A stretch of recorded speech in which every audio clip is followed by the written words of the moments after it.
Assalomu alaykum hammaga. Bugun biz sizlar bilan judayam ishonchli bo'lgan uy sharoitida kolbasa tayyorlashni o'rganamiz. Birinchi bo'lib bizga bitta butun tovuq kerak bo'ladi. Tovuqimizni qozonchamizga solib qaynatib olamiz. Qaynab ko'piklari ajralganidan so'ng ko'piklarini sita yordamida olamiz.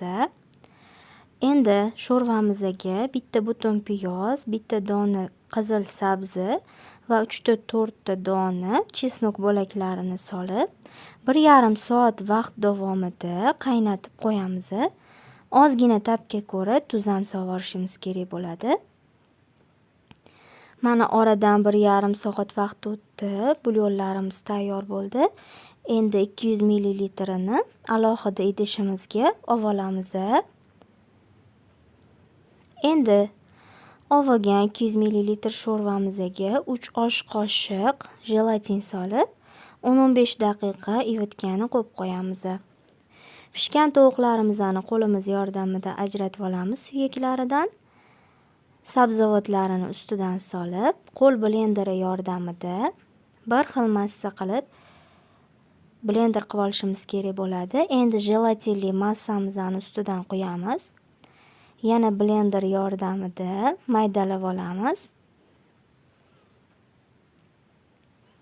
Ozgina qiyinroq bo'ladi blender yordamida foydalansanglar. Endi ta'bga ko'ra paprika solamiz. Men bitta lovlagini qirg'ichdan chiqarib, suvini ajratib oldim. Bu rang berish uchun. Ozgina ta'bga ko'ra tuz, murch sepamiz.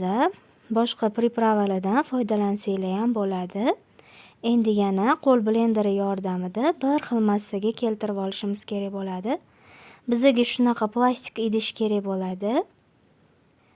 Plastik bakalashkamizga tayyor massamizni quyib chiqamiz va urvoringlar orasidagi havolari chiqib ketish kerak bo'ladi.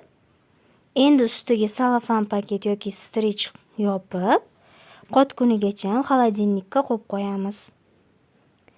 Men bir kechaga qo'yib qo'ydim. Mana kolbasamiz tayyor bo'ldi. Endi ustidagi plastik idishini o'tkir pichoq yordamida ehtiyotkorlik bilan ajratib olishimiz kerak bo'ladi. Shu bilan kolbasalarimiz tayyor bo'ldi. Sizlar ham xuddi shu tarzda tayyorlab ko'ringlar. Mazasi kolbasaga o'xshamasa ham pashtetni mazasiga o'xshab ketadi. Videomiz yoqqan bo'lsa albatta like bosib, kommentariyada izohlaringizni qoldiringlar. Keyingi videolarda ko'rishguncha xayr, sog' va salomat bo'linglar.